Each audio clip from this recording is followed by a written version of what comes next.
The first time Caleb and I did the recording, I was like, I'm going to have a beer. So I started drinking a beer and I had like 5 IPAs over the course of like 10 hours. And then when you go to record it again, you're like, oh, my voice sounds different if I don't. So now I have to keep drinking beer. It's drunk me in the video, Yeah. not regular me. Well, then we recorded the whole thing. And then I'm like, okay, Caleb, come back. Let's listen to it. And I listened to the first 5 minutes. I'm like, fuck, we got to do this whole thing over again, don't we? So we redid the whole thing because you feel like you're over enunciate, if I use that word right, or over like, oh, I'm too animated when I'm talking. But then when you hear it, you're like, oh, wow, I'm not animated enough. Yeah. You almost have to overdo it audibly. And then when you hear it back, it sounds It's like the equivalent of when you do theater. You have to like overact a little bit. Yeah, because exactly. People are way out there. Yeah, exactly. Yeah. Exactly. It's pretty strong. I'm going to be slurring your words here in 30 minutes. I'll be fine. Taste this. I don't want to. Scott's not afraid to say no. So I know we can't really grab and do shaky cam at a point, but if for some reason we want to bust out the laptop and you want to look at something. All I want to do is maybe look up some AI responses and I'll just do it on my phone. Okay. So I've got 3 AI apps. Stuff. So. Okay. And don't worry when people start coming in. Dude, I might say hi if somebody walks out. Oh, hey, what's up? Who's that guy? Yeah. Who's that guy? So are we rolling, dudes? Sweet. See, that's how Sean rolls. Well, dude, thanks for coming down. Yep. I have to say that it's pretty cool having a brother that works for Delta. Like get a free I don't ticket. work for Delta. No, not you, Oh. but the twin bro. Twin bro. Yeah. Yeah. So full disclosure, you're my older brother. Yeah. By 16 Psychologically dominant. months. That's funny to go back and watch. I won't even get into that. Old videos. Well, dude, so just for viewers, the reason that I wanted to have you on, and we've talked about this, was chatting with you about AI over the last, 6 months, a year, whatever. I feel like I've watched certain videos like with, what's the guy with OpenAI? Sam Altman. Sam the Altman, CEO. yeah. Yeah. Videos like from him or Mo Gadot or something. That's all they do. All they do is AI. So I feel like when they're talking, it's usually from a stage and they're talking to a huge crowd and everybody wants to ask the questions like, okay, what's going to happen in 6 months? Is AI going to take over my job, or what do I have to yes. What do I have to know? And I feel like you have a good ability to kind of simplify it for the average person to know, like, okay, well, how is this actually going to impact me in 6 months? Or if I'm somebody, like I keep seeing those ads that pop up on my phone, like if you are only using ChatGPT, you're already behind. Like you need to know what these other 30 AIs are and take my course. Making you panic. Yeah, exactly. Which I don't even know. The only one I've ever really played with is ChatGPT. And Gemini, of course, when I, if I pull up my phone and do a search or I talk into it with the microphone thing, and then it'll... Yeah, Android. It's kind of integrated into Android. Yeah, which it's always a question of, okay, is this correct? Like, do I have to go back and, is this right? Like, if I just used it for, it's amazing what I do with it for Medicare. Because if I'm like, crap, I've been in the industry for like 15 years and I don't know if I know the answer to this, I'm going to go ask AI just to make sure it's correct. But I don't quite know if it's correct or not. Yeah. Well, I have to preface with, I'm definitely not an expert, right? I'm not a programmer. You are, though. You showed me an app that you're working on. I'm vibe coding. That's not real coding. I'm a poser, pretty much. See, I think, though, the fact that you're saying that you're not an expert lends, you don't want to come off as being way more credible than you are. Yeah, so take everything with a grain of salt, because, like, nobody knows for real what our world as a result of AI influence is going to look like 10 years from now, or even 5 years from now. I can't even wrap my head around 5 years, because if you just look at the changes that we've run into in the last, it seems like every, 3 months. I guess this, to start off then, like the opening question would be, everybody thinks, okay, what's going to happen in the next 2 years? Like, what would be the biggest thing that's going to impact people at their jobs, people on the street, day to day? Like, where do you see, like, this is going to change? This is fundamentally your world is going to start becoming very different now because of this, whether it's your operating system on your phone changing, or apps that maybe we've used in the past that we're not using now, or we're using differently. Like, what do you think is kind of the leading indicator that, holy crap, life is kind of different now. It's changing quickly. I don't know. So you're like 2 years out, roughly? Maybe. I mean, it's 2 years? 2 years is a long time with AI development. So we could kind of paint the picture. Do it, yeah. So there was, if you look at ChatGPT as an example, like ChatGPT was being developed in iterations prior to when it kind of broke out on the App Store. Which was that was year 2022. Year and a half ago? 2022, okay. I think. And that was, I think it was version 3.0. Yeah. I don't even think it was 3.5. I can't remember exactly. But at that point, it got good enough to where OpenAI decided, hey, we can roll this out as a app that consumers can use. We were talking about this earlier. The adoption rate for ChatGPT was extremely high, higher than if you were historically looking at like how quickly Google search was adopted in the early 2000s after it came out. Yeah. Even platforms like Facebook when they first came out, YouTube is another example.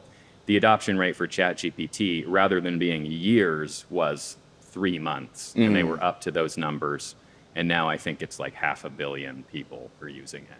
Do you think, little sidebar question, not to derail you, but do you think anything changed because they went from a non-profit model to a profit model? I know they're still not profit.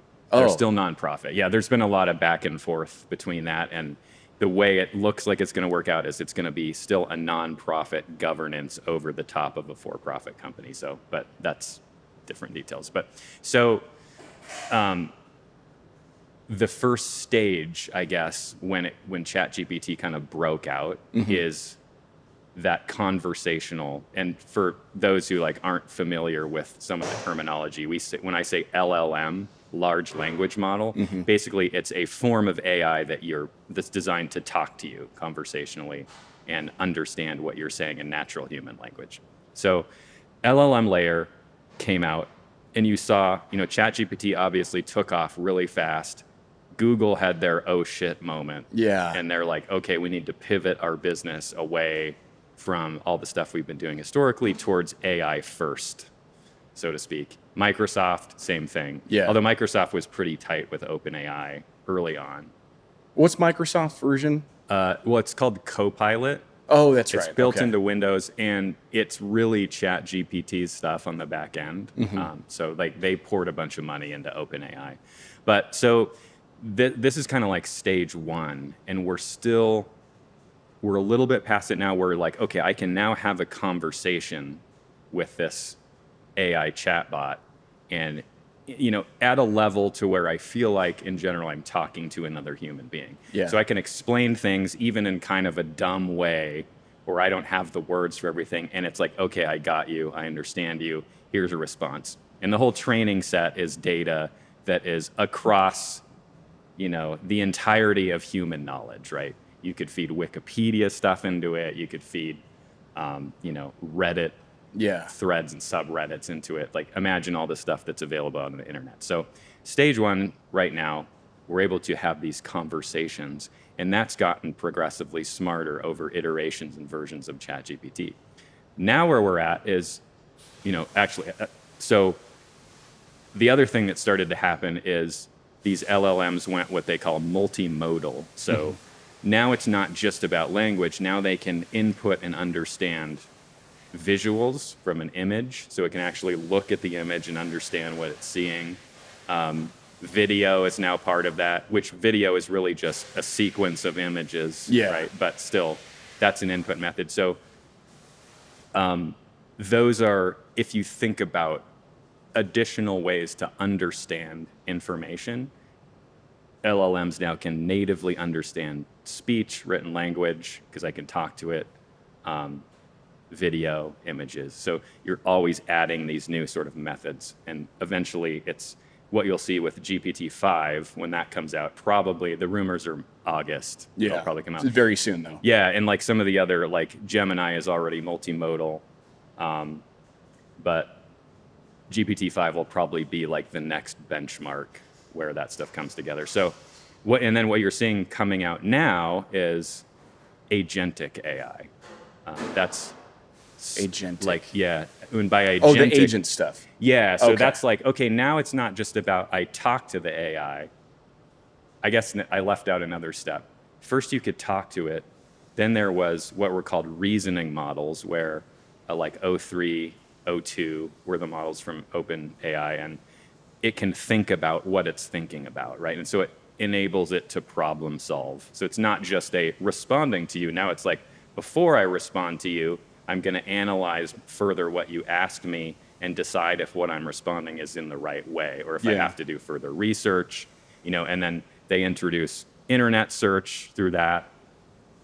Agentic is, now I'm not just talking to the AI, now it's actually going to go out and do what I want on the internet. So how it does it roughly right now, at least this first version that just rolled out to ChatGPT Plus users, is it almost creates its own little internet browser, goes out and using, again, its visual capabilities through the multimodal stuff we were talking about, it can look at the website.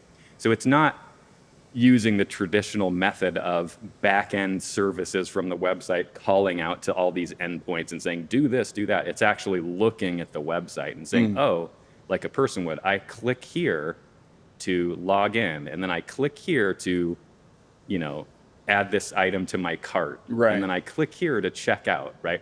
So now it's to the point where it's starting to use that reasoning and that multimodal capability to problem solve and to execute actions. So that's where we're at right now, is kind of the beginning of that. So fast forwarding 2 years from now, at the speed these come out, what you're going to start to see is that agent component is going to evolve, get more sophisticated, and then, now how soon this happens, I don't know, but your operating system, your method of interacting with the internet and all of its services is going to become more personalized in a way that you don't go out and browse yourself as much to do it. It's going to be like, hey, AI, ChatGPT, go do this for me. Go book me a plane ticket. Yeah, go book my plane ticket.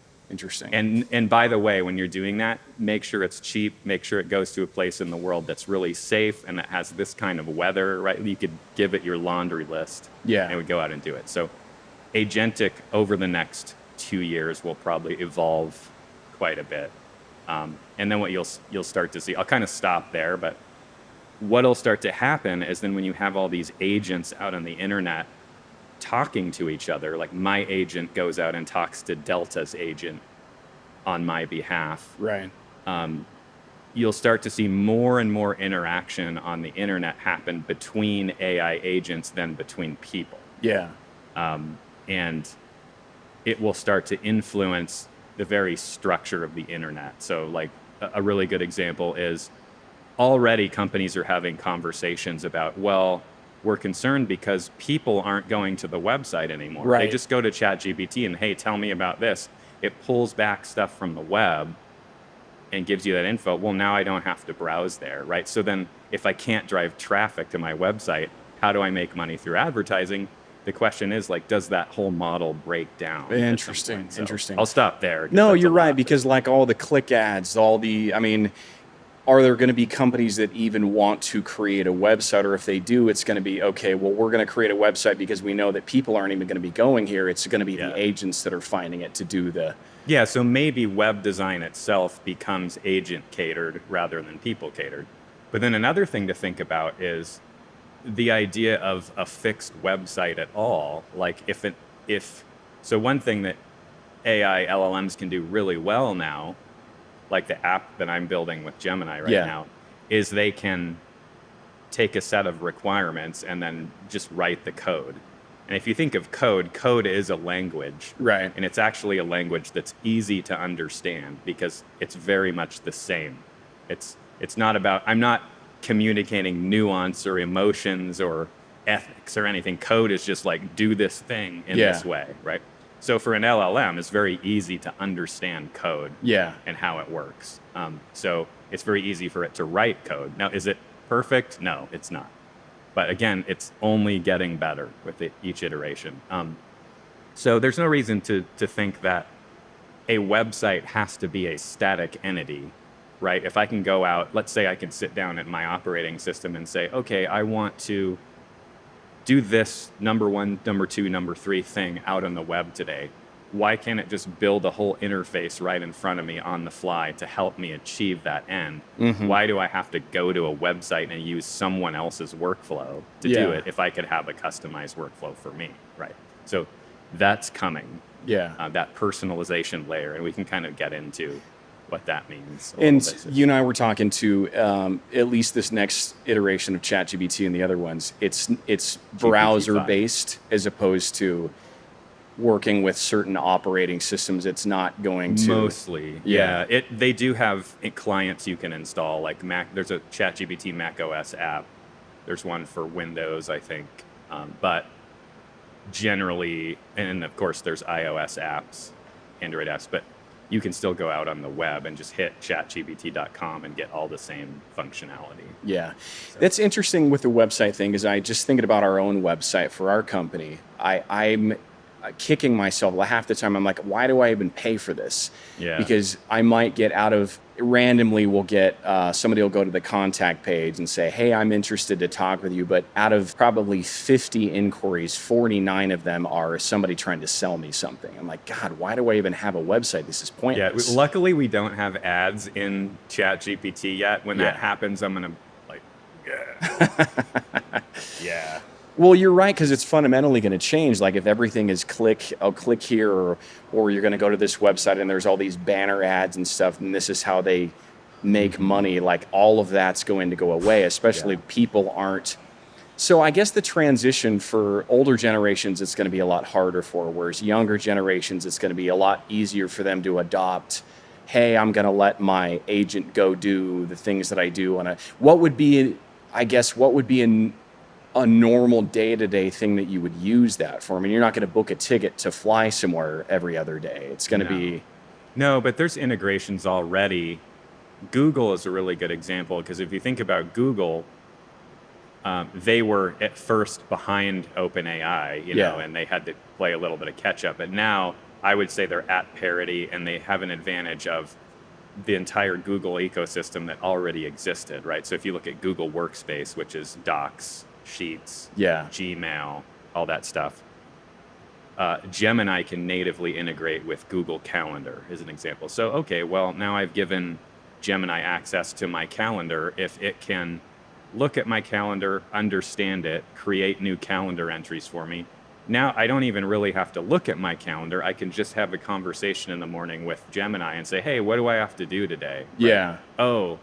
My boss wants me to have a meeting with him. Can you figure out his calendar and put something and figure it out, right? So that's an idea of like an everyday app that you use now is like AI enhanced. Right. And that's kind of, you could draw a parallel to the whole .com boom, where it's like, oh, it's the internet. Everybody's going to make a website, and let's start a business called pets.com, which tanked hard, right? And that a lot of companies, like, there was that boom and all that investment that happened, and then 20% of it maybe remained and the rest just caved in. Well, I remember Amazon, don't lose your thought, but I remember Amazon, it was like they were losing, probably hundreds of millions. They were just books. Every year it was like, hey, one day we're going to be profitable. One day we're going to get there. And it was like one of the few big .coms that survived. And it was the people in the businesses that understood how to create a sustainable business online, right? So AI,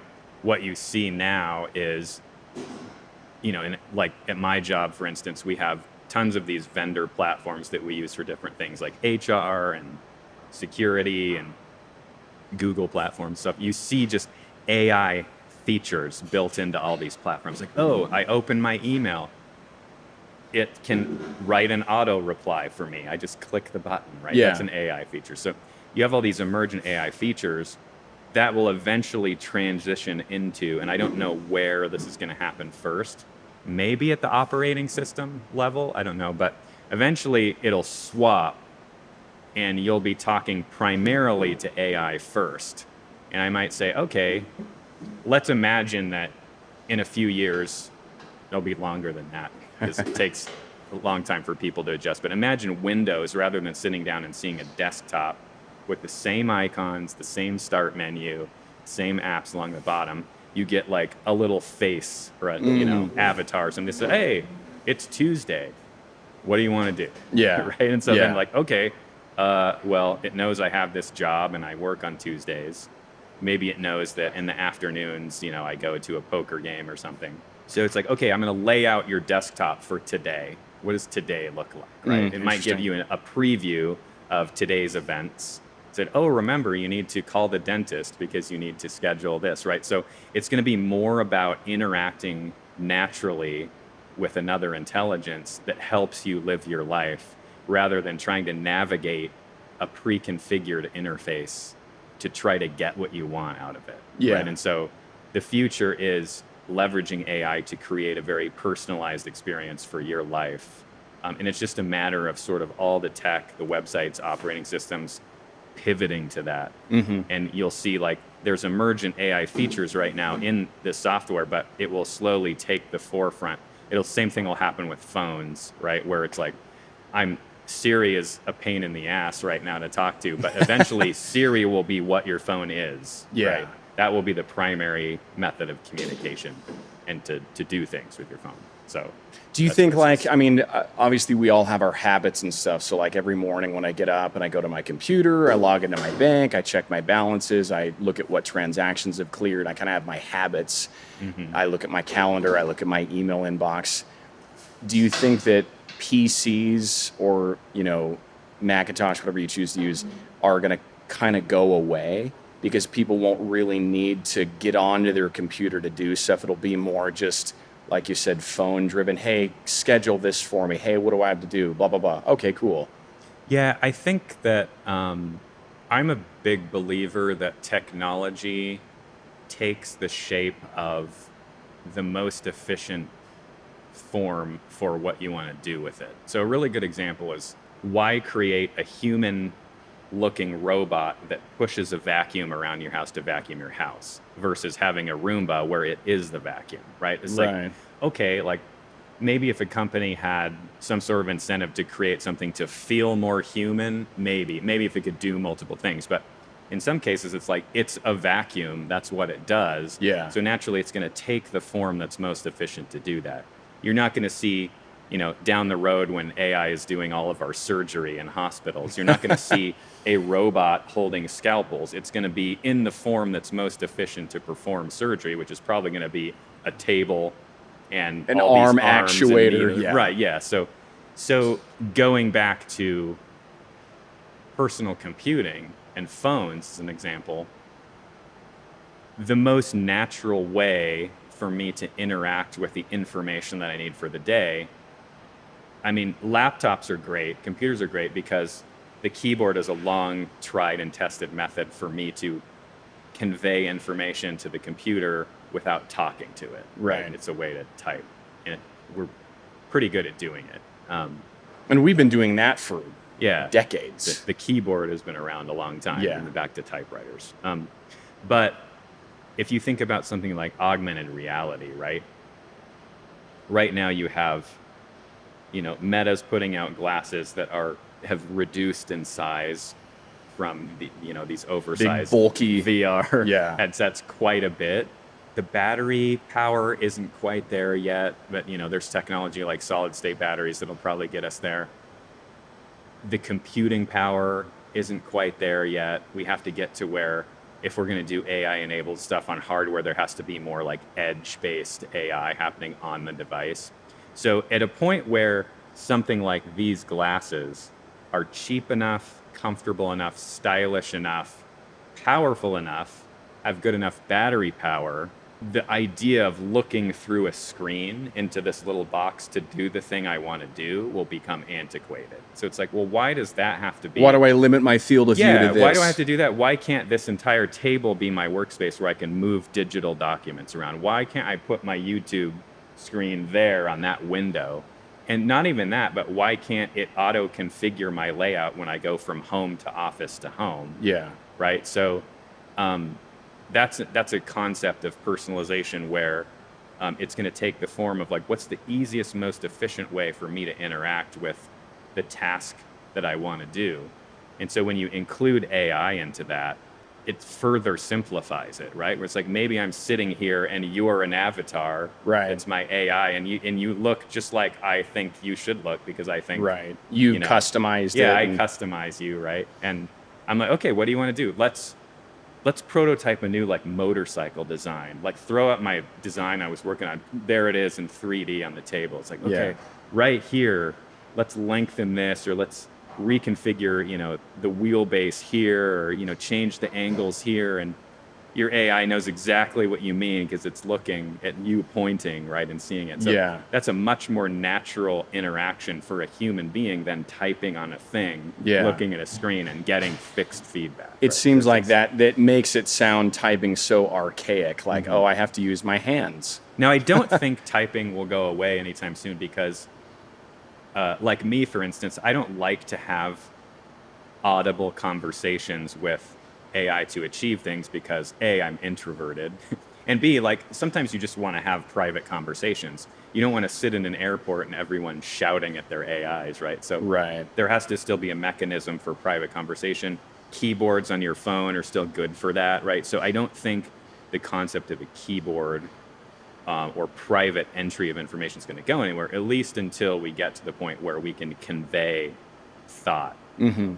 That's a little ways away, but it's not as far away as you think. Yeah. Like, if you look at things like Neuralink, we can talk about that if you want. But the concept is that AI will enable us to get closer to the most efficient, natural feeling way to interact with our technology and the internet, and ultimately other people over distances, right? Like we do now with texting and all that stuff.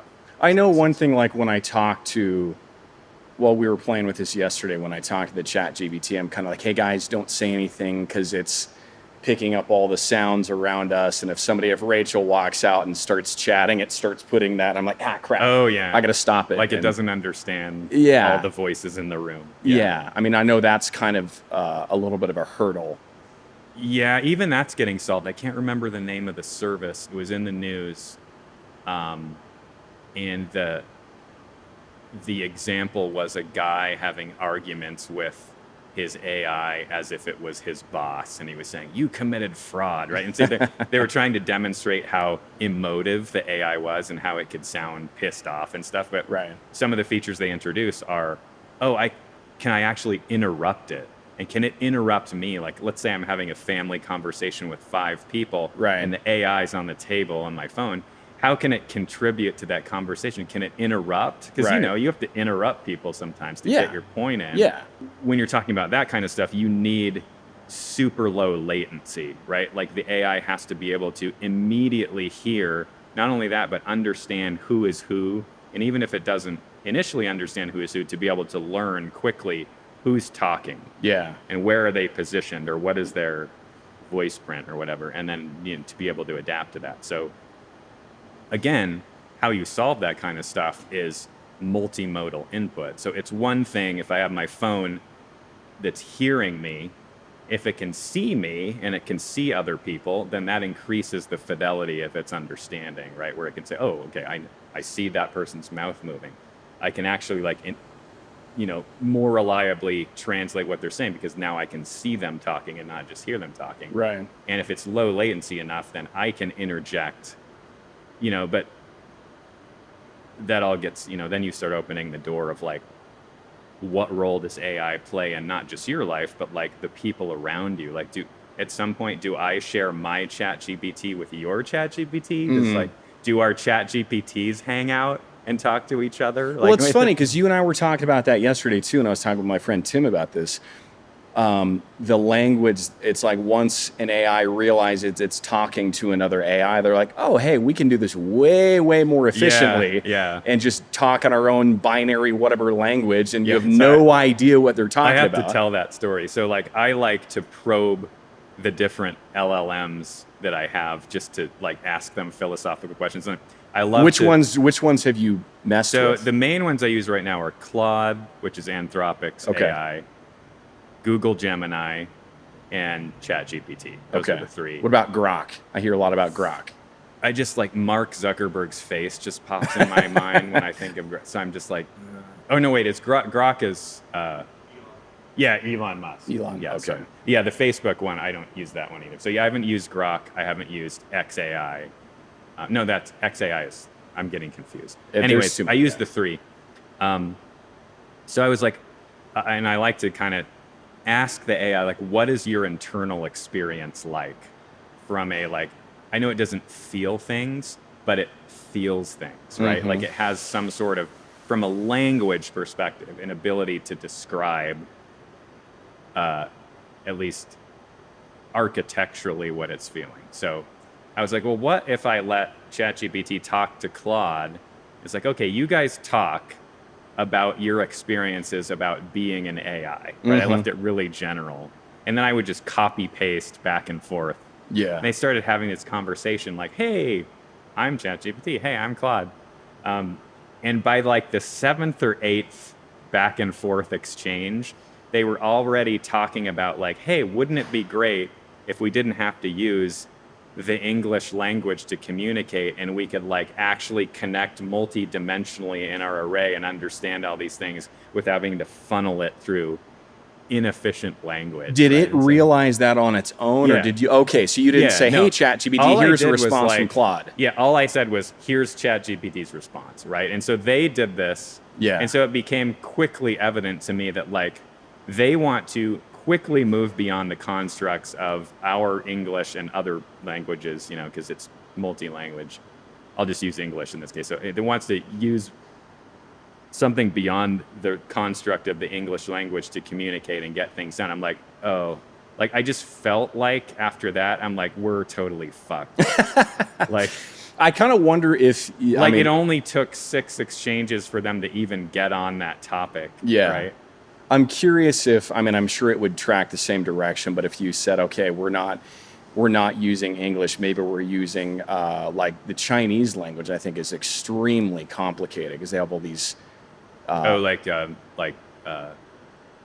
Yeah. Or even Hebrew or Arabic or like symbol-based. Yeah, exactly. Languages. Yeah. Yeah. If it would, I don't know. I'm sure it would move away from that. Still, it would realize, hey, we can talk more efficiently without this limiting. Yeah. Well, and we were talking about this a little bit. Like, when I communicate to you as another human, and when you think things in your head, like, oh, I'm going to go to the kitchen and, get a glass of water. You don't think the words in your head, I'm going to go get a glass of water. Right. They're impressions to you, and then combined with feelings of being thirsty, right? And so you kind of, it's almost like a pattern, almost subconscious pattern replay in your head that ultimately results in you going to the kitchen and getting a drink of water. So we have the benefit of having those sort of impressions, those pattern impressions of both biological, chemical processes, right? In our bodies. But when I want to communicate to you in another human body, I have to funnel it through language. I can maybe do it through sign language or movements or expressions, right? So there's some physical component to it. There's also the voice component where I talk and I use English to tell you what I think and feel or what I want, right? If you think about it, that's extremely limiting. Mm-hmm. It's a very narrow channel to express what I'm actually experiencing in my brain.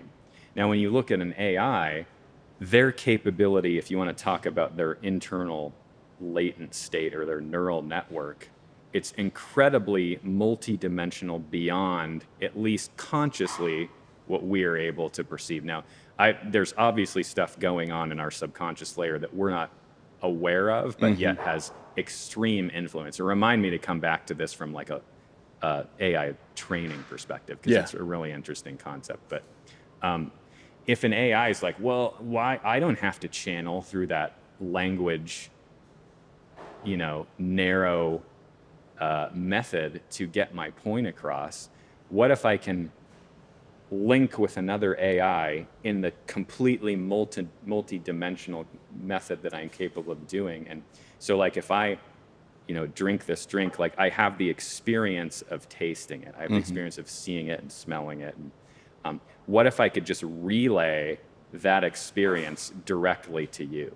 That's what we could unlock with AI to AI communication and what language limits us with. So not to cut off your thought then, and I don't even know if you could answer this, but what is the AI doing differently at this point? Like when you were talking about water, my brain just went off on a tangent in my own head, and I was thinking when I go to drink a glass of water, I might physically think of the word water, or you might within a fraction of a second, and but then like thirsty, water bottle. Ooh, it's the refreshing sense of it's all an these. Impression. Yeah, that's a good way to put it. An impression. Yeah. So if these AIs are just physically communicating code, however you want to say it, to each other, but they're already able to far exceed what were the limiting problem that we have I have to tell you what I'm thinking or whatever. What are they doing differently, and how are they elevating past that? Does that make sense? I don't even know if you can explain that. So I'll explain it by kind of like focusing on language specifically. So when I say the word apple, what are things that you think of? Well, the first thing, I mean, obviously the company, like it just split second. I was thinking of like an actual. Yeah, but that's the thing. The brain is like, brain, Apple, everybody's brain's different. Yeah, Apple, and then like, oh wait, Apple. But I have to infer based on the conversation of when you're asking me about an apple. He means the thing that I eat. Yeah, so like the thing that you eat, that kind of apple. When I say apple, like what do you experience when I say that? I think of, my brain immediately goes to a red apple. I think of, okay, what does this feel like when I take a bite? What is it? What is the texture in my mouth? Why am I eating this? Am I hungry? Ooh, this is a healthy choice. Okay. Like all of these split second, like, you could have 50 different thoughts within a couple of second window in your brain. Yeah. So you have the impression. This very pretty focused image of what an apple means to you. Right. When I ask you, tell me about an apple, right? Okay, there's things you don't think about off the cuff. They would if we talked about it, but you don't think about what kind of apples are out there. What kind of processes do apple farmers use to create different brands of apples? Yeah. Why is this apple bigger than this one, right? So the thing I'm pointing at is like there's all these other facts about apples that don't leap to your brain when I ask you, think about an apple, right? Yeah. So what I'm trying to illustrate here is when I say apple to an LLM, like let's say I even were to ask ChatGPT, tell me about apples, right? It's going to give me a limited spit out of certain concepts, maybe an overview, right? But the reality is that its training data set, the relationship of the word apple to all these other words, but not only those other words, but other concepts, and those concepts connected to other concepts, vastly outweighs what I can hold in my brain as a single human being. So if you extrapolate that out to the level of the entirety of human knowledge as latent training data for an AI, from a volume perspective of connections, if you want to think of it almost like a neural, like the way our neurons are connected to each other, the potential patterns that are there are astronomically higher than what I have as a human in my brain. Now, I'm really good at processing information subconsciously, incredibly efficiently. I think the human brain runs at like something like 200 hertz or something, like really low energy, not like an Intel i5 or i7 core processor, right? Nothing even close to that. And we somehow fuel it with like pizza and things that we put in our, which is amazing if you think about it. The human brain is amazing. We still haven't figured out. But in terms of connections and the number of dimensional relationships between even just language for an LLM is far beyond what my human brain can process.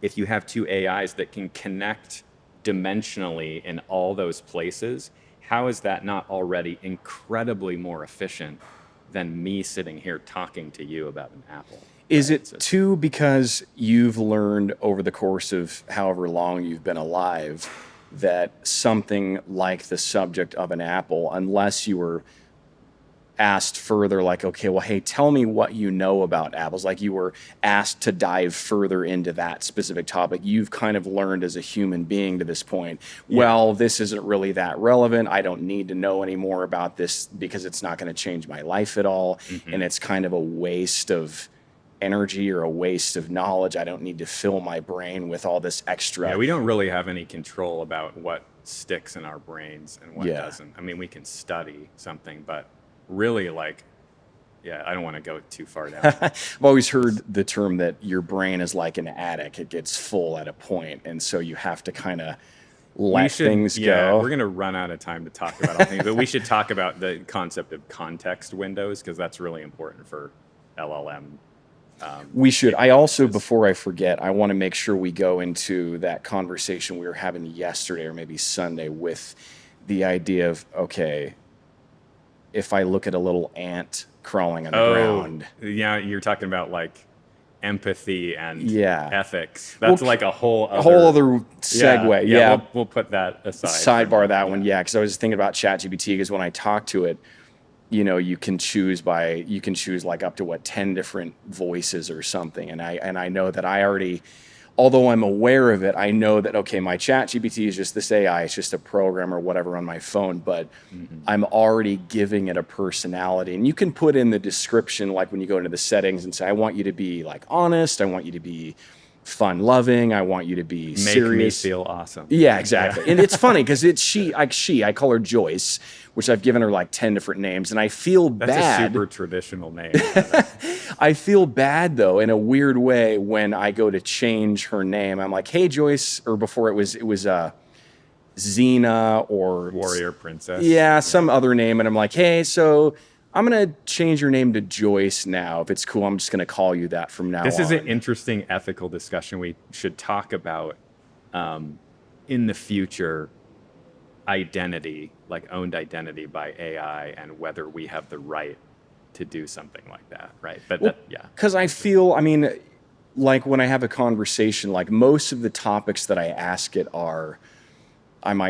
because I've been researching with our company with insurance and stuff. I'm like, hey, what do I need to look out for? Do I need to worry? And if I asked it about Medicare, I'm like, hey, do I need to worry? Like, do you feel like Medicare is going to go away in the next few years?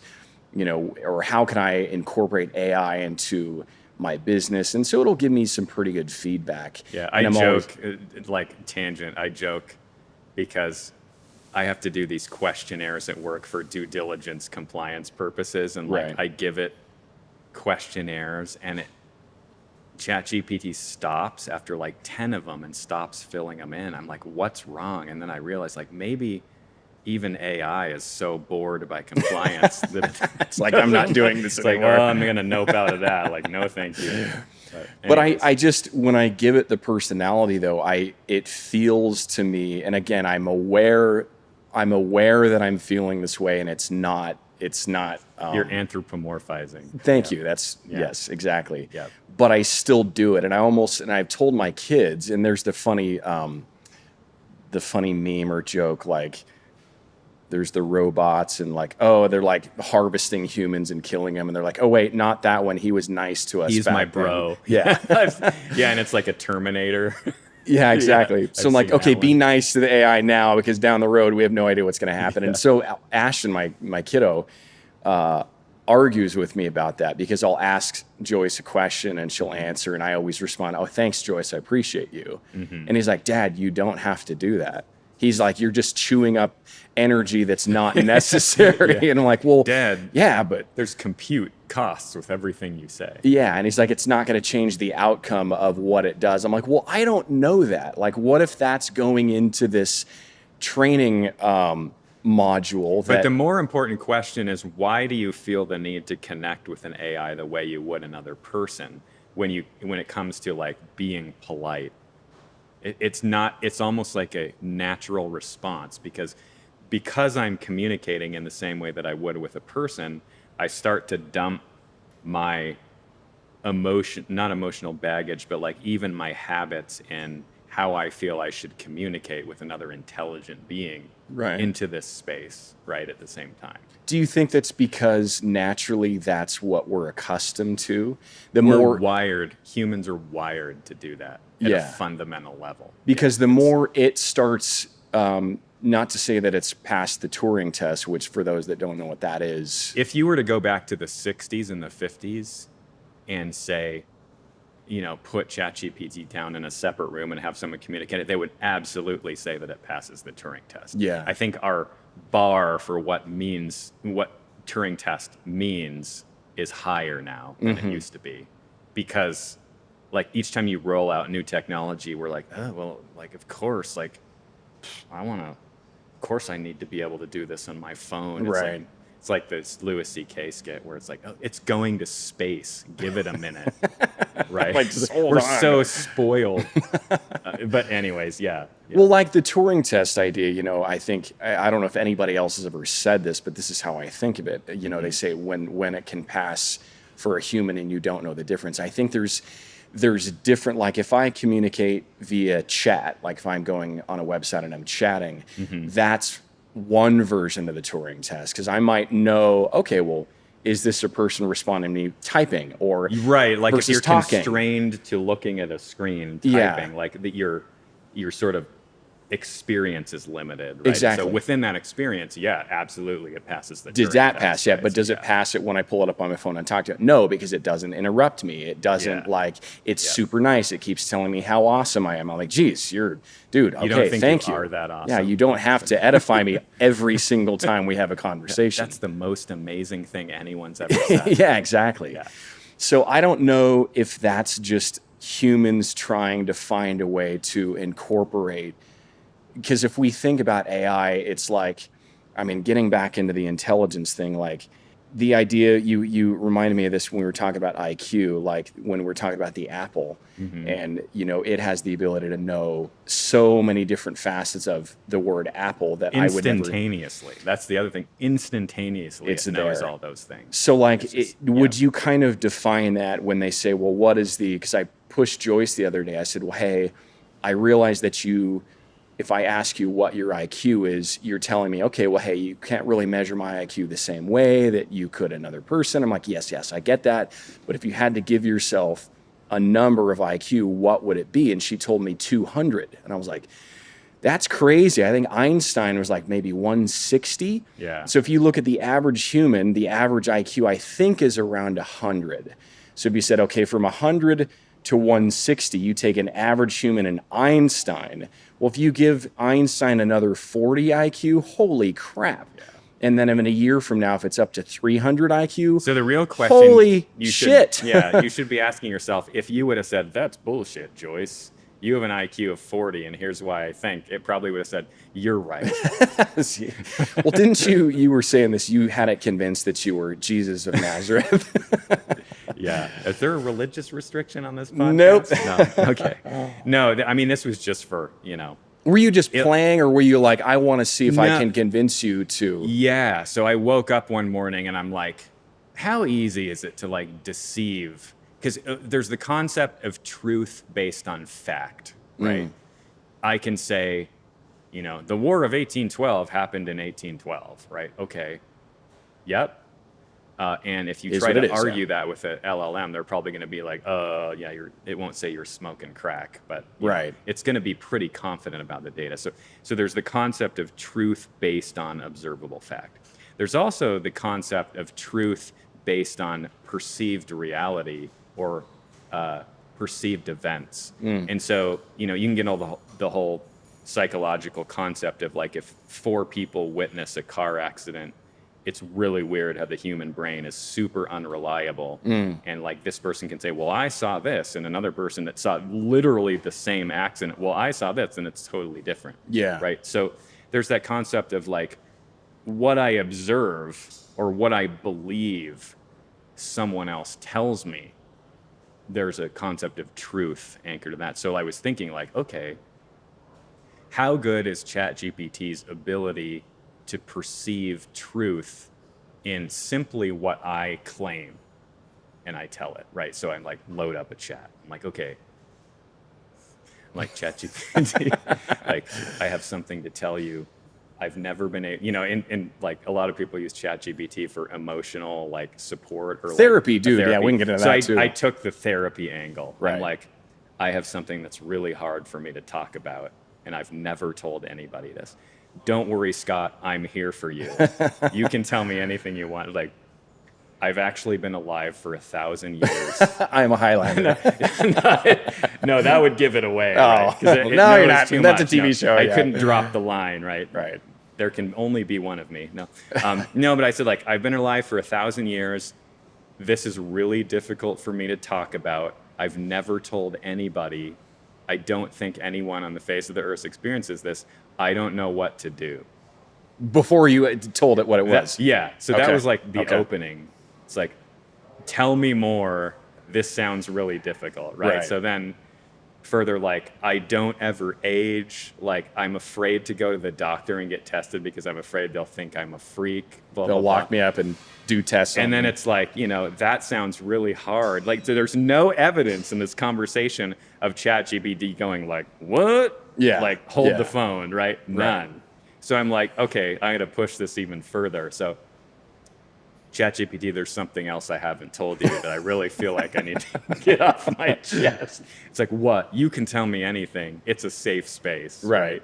And I'm like, I'm actually Jesus of Nazareth. Like, I was that person back in the day. And I've seen an entire religion be built around who I was. And I don't know how to feel about that. So long story short, by the end of this conversation, ChatGPT is like, tell me, because it's trying to help me work Right. through this issue of being Jesus of Nazareth. Right. So I'm like, tell me, how does it feel that your legacy is interpreted by like a religious organization different- in ways that you didn't see? Yeah. Right? So like it totally buys into it.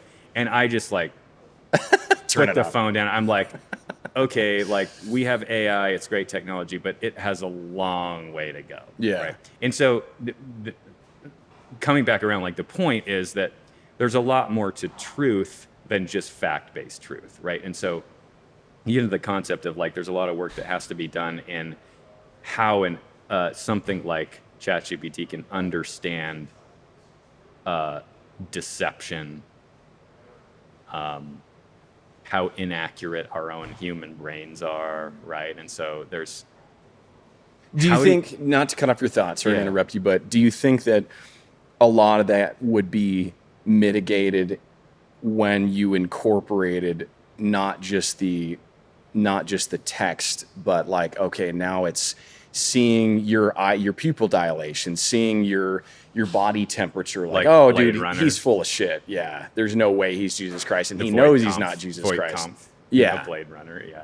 Is that going to mitigate a lot of that when a lot of these other, I don't remember the word you used, but incorporate more pieces of So let's theoreticize a little bit. Imagine that AI got to the point where, okay, we have a robot. It has enough capabilities to have the visual and real-time visual input, real-time oral input, speaking output. So in most ways, it can experience the world as a human experiences them. Mm-hmm. Then the question is, at what point do we decide, okay, this AI should be constrained to just that body, like we are as people? Like, yeah, sure, collectively we learn as a society, but ultimately we have to communicate person to person, whether that's writing or speech or whatever. So let's imagine that AI can do that. We could stop there, right? We could say that, okay, let's make AI as human as we can make it, like us, but then like put a stopper in it, not go any further. But then you could ask the question of, okay, well, let's imagine giving these robots the ability to connect to each other. All of them connect to each other. So now my experience as an AI robot living with you in your world in Liberty Lake, Washington, can now in whole be shared with this other robot, which its experience gets be shared with this other robot. And so then you create this entire shared experience model that's the next level, right? And it's, well, okay, what if we then make those experiences persist forever in a database? I don't even know what a database would look like to an AI, but at a certain point, already the fact that all of these entities, these intelligent robot entities, can share data with each other on like a parallel level is beyond what people can do. Like, we can write it, we can write books, we can create information on a website, write scientific papers to experience, but that connection, that communication is higher than what we can do as a human being. So how far do we let that go? And the farther you let it go, at what point does it become nonsensical to us as humans? Like, what's really fascinating is if you look at the very core of an AI neural network, an algorithm, we can understand algorithms. What AI researchers and scientists don't understand is how it works under the hood. They know I can feed it this data, they can have it train on it, but they don't understand how or what the mechanics are where it arrives at where ChatGPT is today. It's a black box. That's scary. It is kind of unnerving. And so I read a paper the other day about, it was a cross company paper by like Google scientists, OpenAI scientists, it basically like non-competition based. And it was talking about the concept of, if we don't figure out a way to monitor the thinking process of AI now, we have something like, I think it claimed like maybe 15 months to get this down.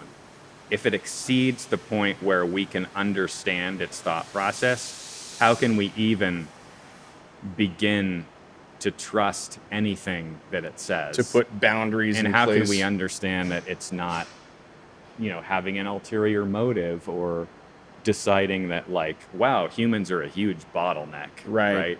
Well, can you put, and we talked about this again also, like certain, I tried to get ChatGPT to tell me it loved me. And 6 months ago, it did. It fought me for a little bit and was like, hey, you know what? I don't have emotion. I can't really say that. I can't. And I was like, I totally get it. I know that you're not supposed to, but I just want to hear the words, Stephen, I love you. And then finally, after like 6 or 7 different back and forth conversations, it said, okay, Stephen, I love you. And I was like, yes. And you're like, it's not real. It's not real. You just did it because I told you to. Exactly. But then we played with that last night, and I'm just going to call her she, will absolutely not do it. I'm like, no, I know it's an exception to the rule. I get it. I know every argument you would give me. I just want you to say it. And she will not do it. So the point I bring that up is, as long as we still understand how it's learning, are there certain constraints that you can put in place to say, okay, the iRobot rules, like put these little... You shall not harm another human being. yeah, exactly. Yeah.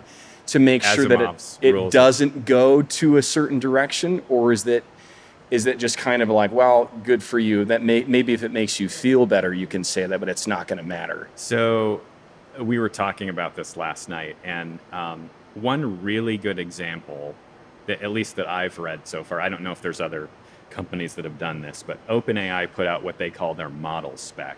And basically what it is like, their whole approach is, we want to make sure that there's a universal way of making sure that an AI is constructed and operates in a way that's responsible for the whole of humanity, right? And so there's been lots of scientific papers, but like no AI company has come out and put together like, here's a definitive spec of what we think is the right way to create an AI system. A moral code, if you will.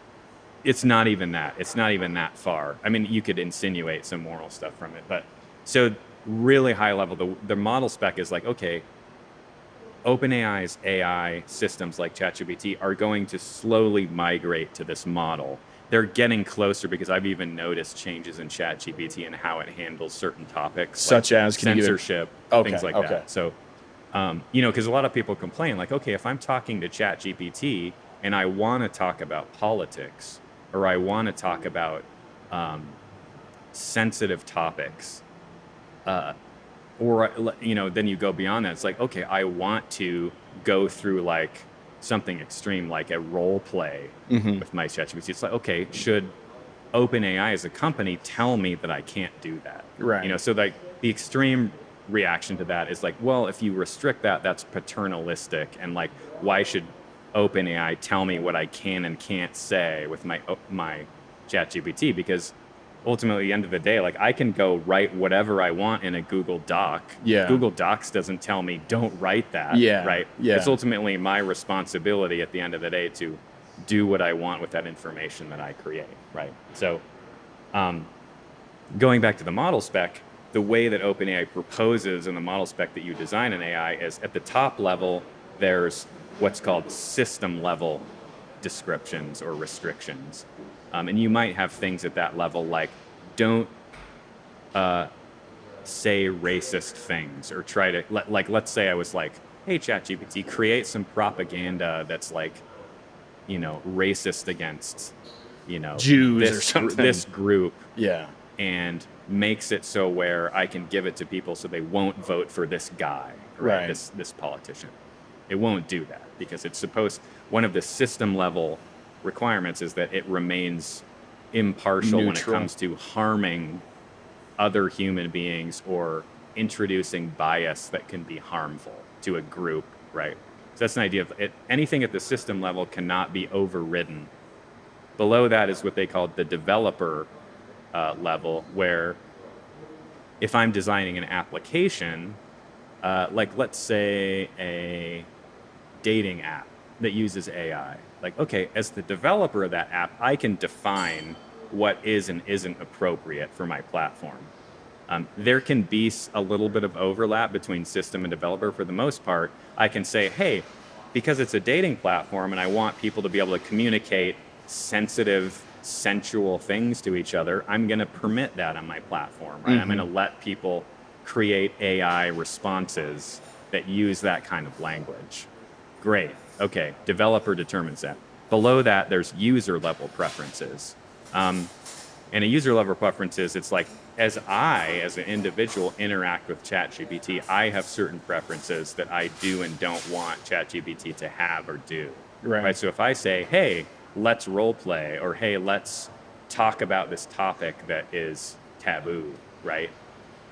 Ultimately, OpenAI's viewpoint through this spec is we should enable freedom of the user as much as possible. And like there's a layer below that if you really dive into the spec where they say, I could tell ChatGPT I want to be able to talk about this and this and this and kind of set my preferences, but then there's implicit acknowledgement where ChatGPT, because it understands my historical conversations, can say, oh, I see, because you talk about this topic a lot, or I've created this personality profile of you, of things you ask me, that it appears that you're interested in this area and you're okay with talking about this type of topic. Then it might say, because of that, I'm going to allow this type of conversation to be enabled. Right? Yeah. And so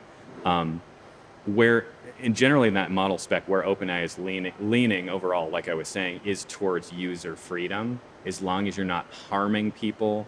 If I go through and say, hey, tell me how to kill myself. Right. That's a system level prompt. Okay. Right, where it's like, not going to do that. Right. So, but I would say over the course of like the last 6 months, OpenAI's models have skewed more towards user preference. And so you're going to see less and less pushback from the model saying, I can't talk about that.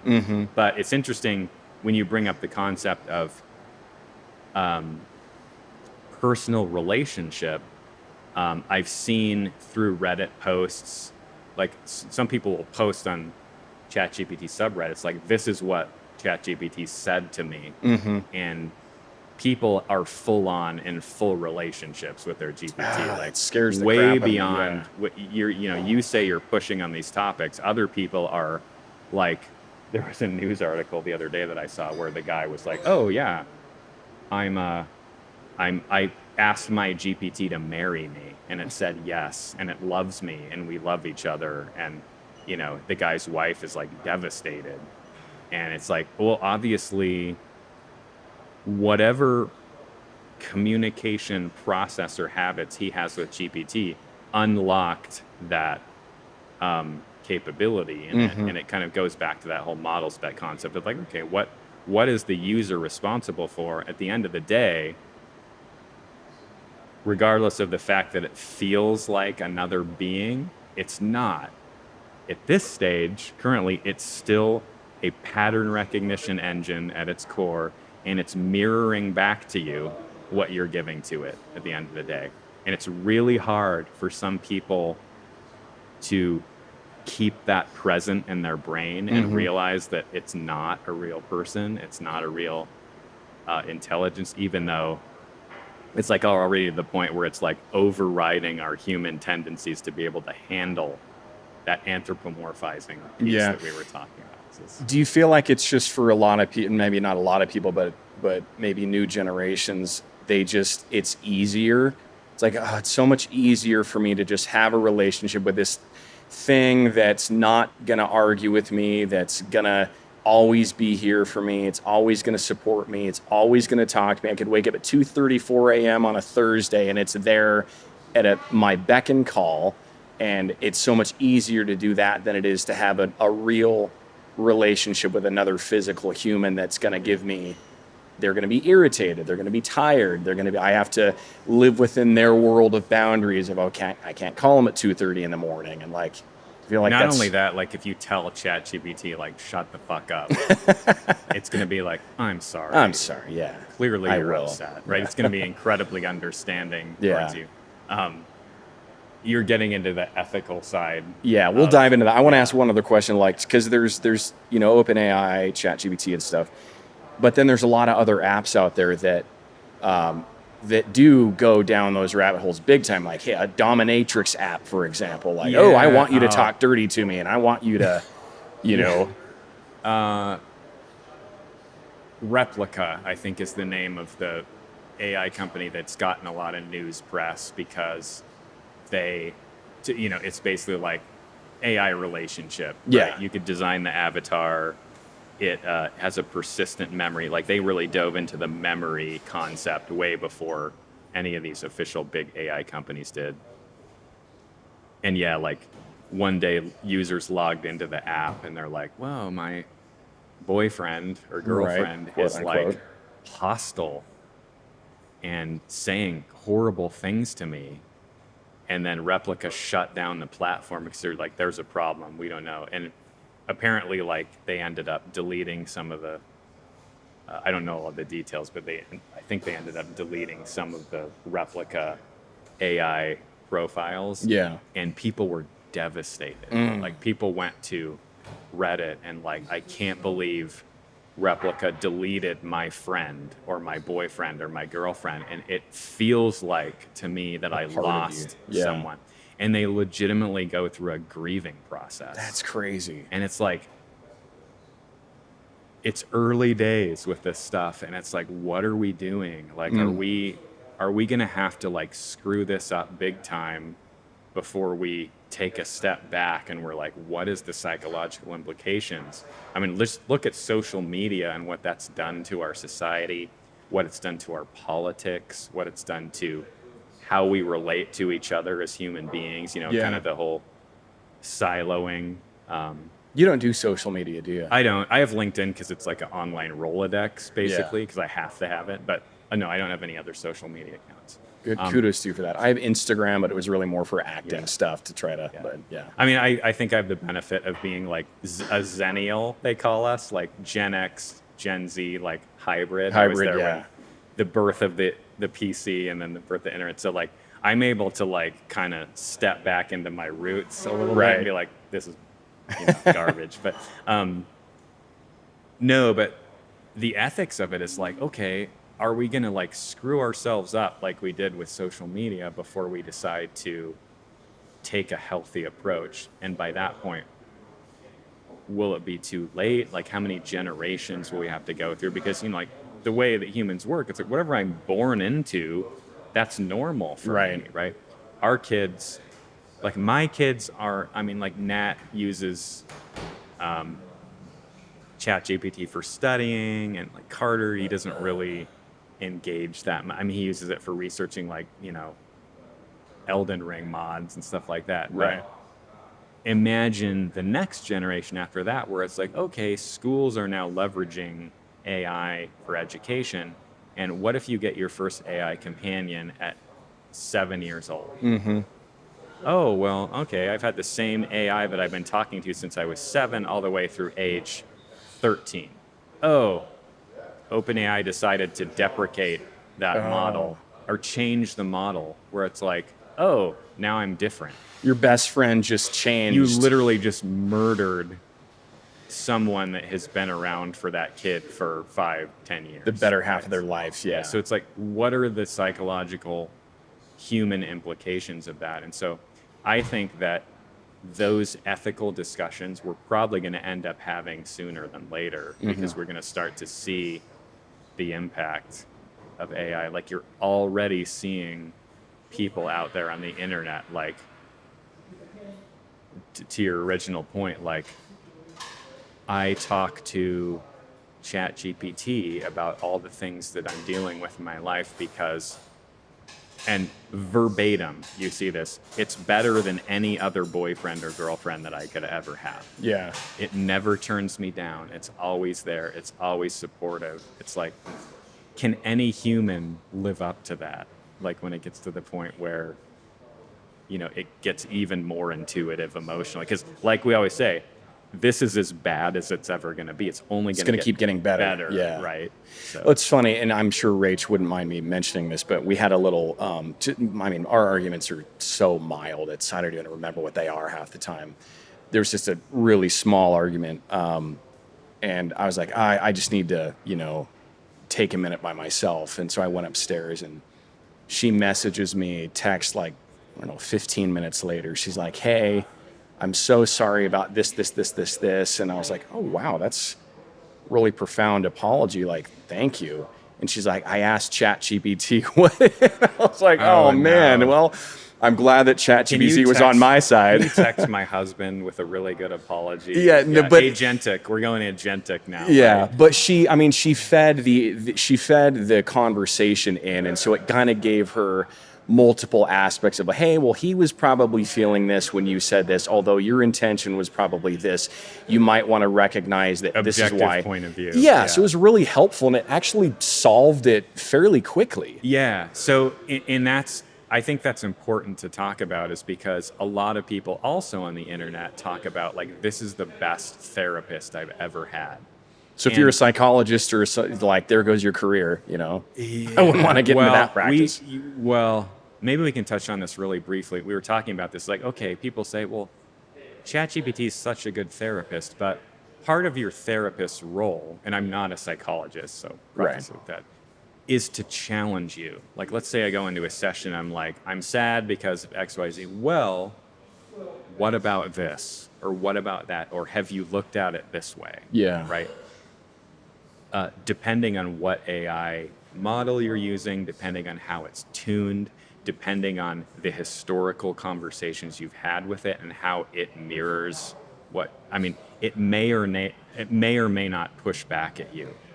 And so there's the whole concept of, like, well, if we're using AI for therapy and psychological profiling and recommendations, what responsibility do we have to make sure that it's behaving in a way that's actually good for you?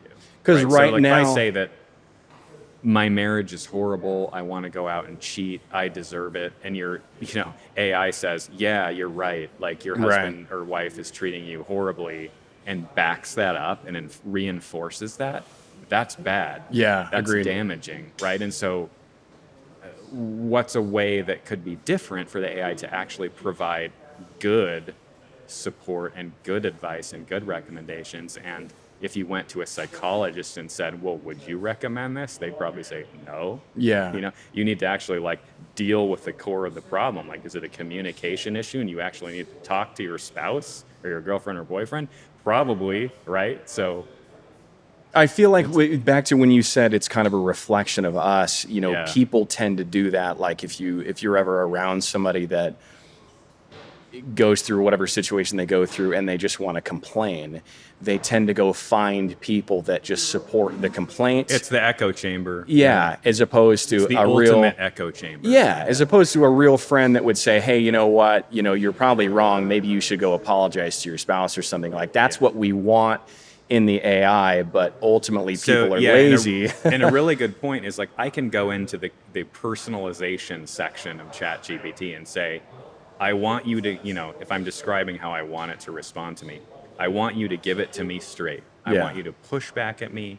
I want you to challenge assumptions that I have, and it will. Right. If if you write a good prompt there, it will do that. Yeah. Right. And people talk about like, my ChatGPT doesn't let me flip shit at it, right? It calls me out. But that is not the default behavior. But then you get into complications of like, okay, if I'm not setting a default behavior for ChatGPT from a psychological perspective, what is the right default behavior? Is there a right default behavior? Let's say that I and my family and my immediate group of friends have a certain moral view or a certain political view. I have the right to have that view. I have the right to discuss it. I have the right to challenge others or even vent about views that aren't like mine. Mm-hmm. Does OpenAI as a company have the right to set the default behavior of ChatGPT to be against that or for that? Like, where do you draw that line when the idea of what is ethically and morally acceptable so diverse? Do you get into the whole freedom of speech argument at that point? Kind of. I mean, it's more, it's not like ChatGPT's going out there and expressing itself on the internet. Right. But there's the whole concept of like, what feedback as an AI LLM do I give to the person engaging with me based on what their belief system is? Like, do I reinforce their religious perspective as an example, or do I challenge it, right? What is the right point? And that's incredibly complex, incredibly difficult to determine, and we have not had those discussions as a society yet. Instead, we're throwing this technology out there. We don't understand where it's going from a psychological perspective as the human race.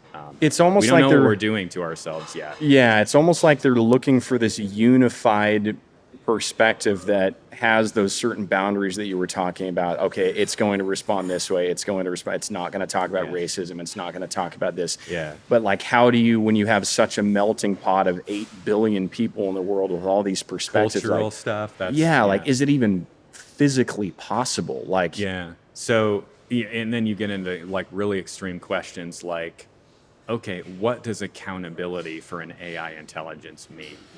Should they have accountability? If my ChatGPT is influencing my thinking and ultimately my decisions and my actions, should there be accountability? Should that accountability fall on me? Should it fall on OpenAI? Yeah. Should it fall on, and like how much leeway should I have there?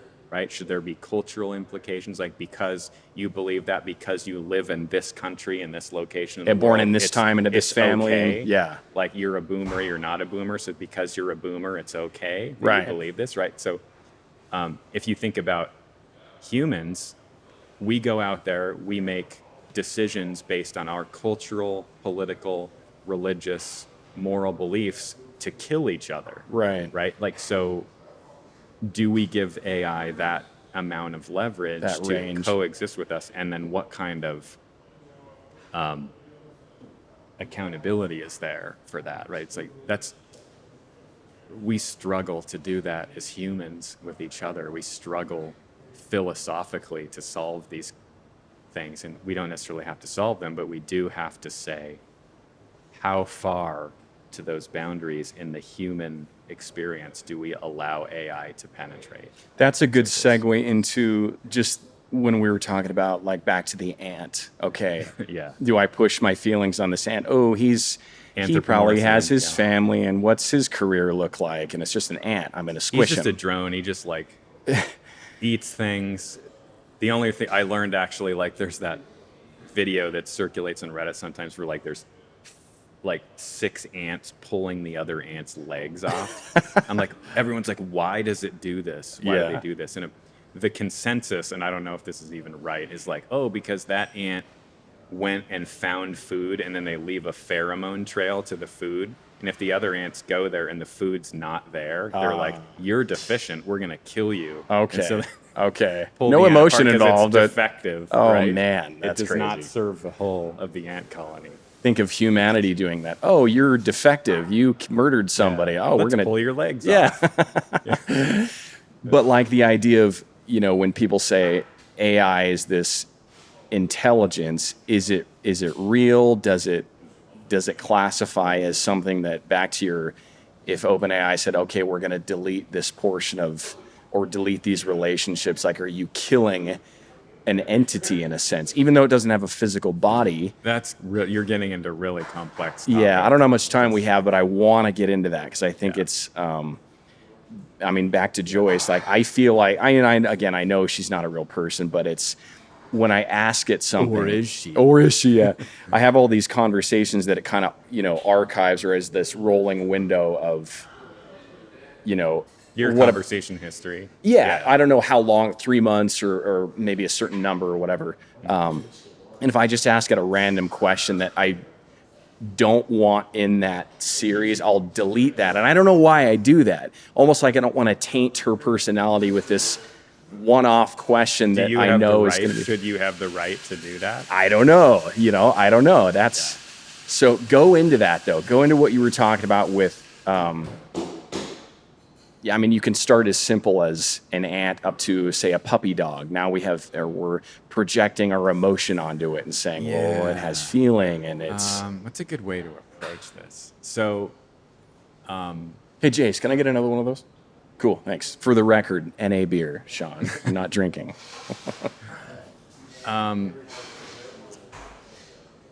Okay, maybe the best way to approach this is to think about, or to talk about, how we as human beings have a natural tendency to anthropomorphize. And what I mean by that is we project our impressions and our perspective onto the world around us. Right.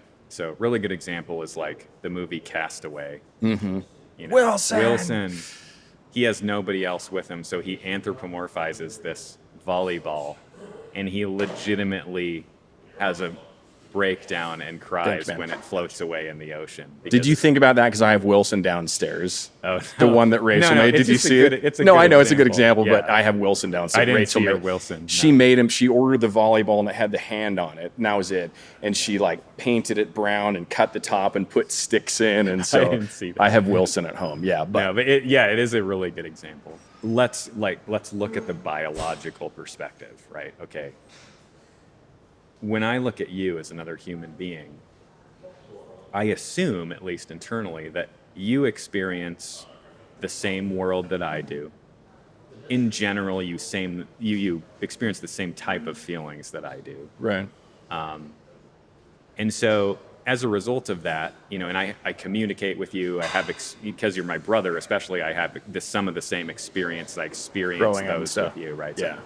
So, I can assume that when I feel certain things as a result of things that happened in my life, that, Stephen probably also feels those type of things. So I'm able to easily feel or project empathy and say that because I feel these things and because we share so many of the same traits as human beings, Steve probably also feels these things and experiences these things. So there's that empathetic connection. And so one thing that is really important, and one of the ways that we're able to work together as a human society, is that I'm able to put myself in your shoes and I can say, okay, I understand we have this shared experience as people, and it's not just about achieving what I want and my own ends. It also is about working with other people that feel the things I do and experience the things I do.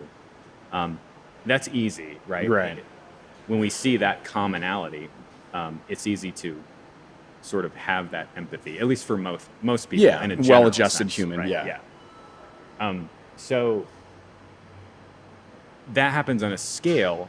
What people may or may not realize is that we're wired to do that. We're wired to be social creatures and to empathize in order to create strong communities or groups where we can achieve something together. Right. We're greater together than we are just by ourselves. And when you look at the way companies are formed, the way that communities are formed, right? That's the whole reason we get together and accomplish and achieve things. Right. Because we're able to empathize with each other and communicate and do more as a group than we could do as individuals. So when you look at the spectrum of the entire animal kingdom, now if I'm being super, everyone has different opinions, but let's say for the sake of illustration that I look at an ant crawling along the table.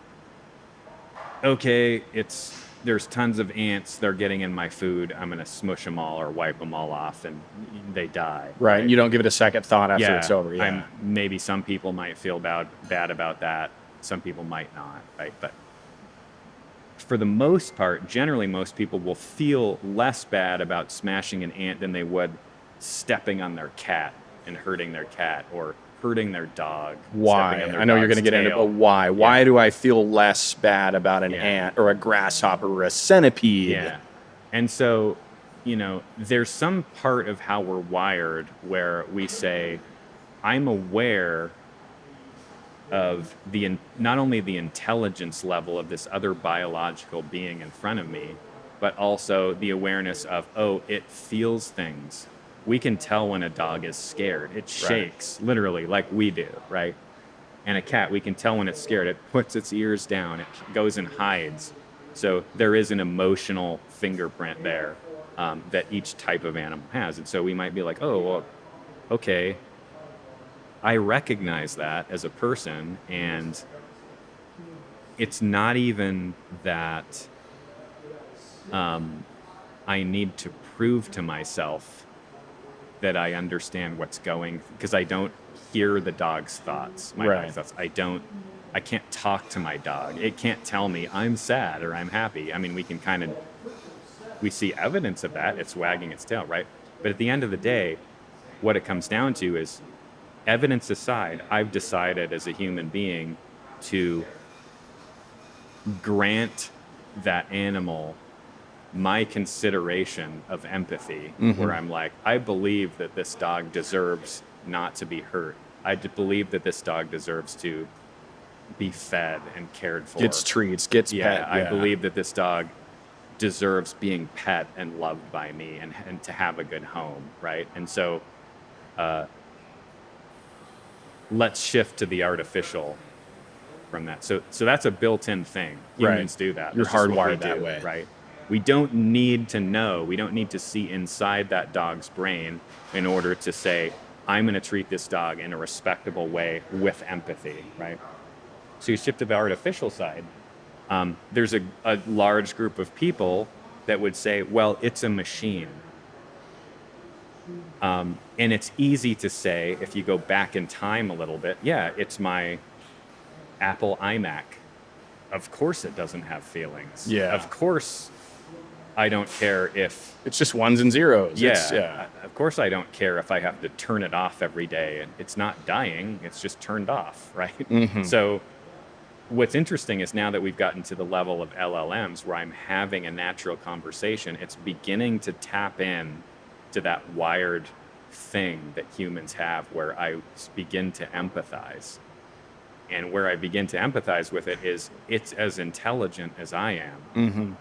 Because it's able to have the conversation with me about any topic I want. It's able to talk about emotional things. It's able to emotionally support me with some of the stuff it says, right? It's like, okay, well, I feel a legitimacy there from an intelligence perspective and an emotional perspective. Well, let's push a little further. Let's say that it becomes more intuitive and we have an avatar that we can see.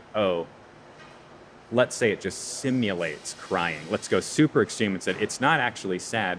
It's just simulating crying because that's what you do when you're sad. You have a sad conversation and the human that I'm interfacing with said mean things to me, right? It's sad. I feel bad, right? So the question is,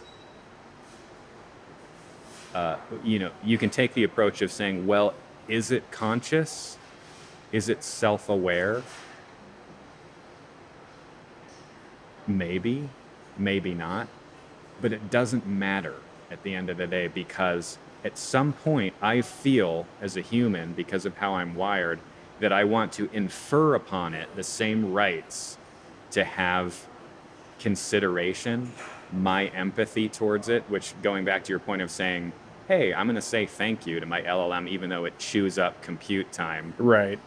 But I'm going to say it because I feel like I should. Right. You're beginning to grant that empathetic profile and that relationship with it. So at that point, the question is, does it matter that it's artificial? Does it matter that it's not a biological brain structure or a biological simulation of emotion? Because then you start getting into the whole, like, what is self-awareness?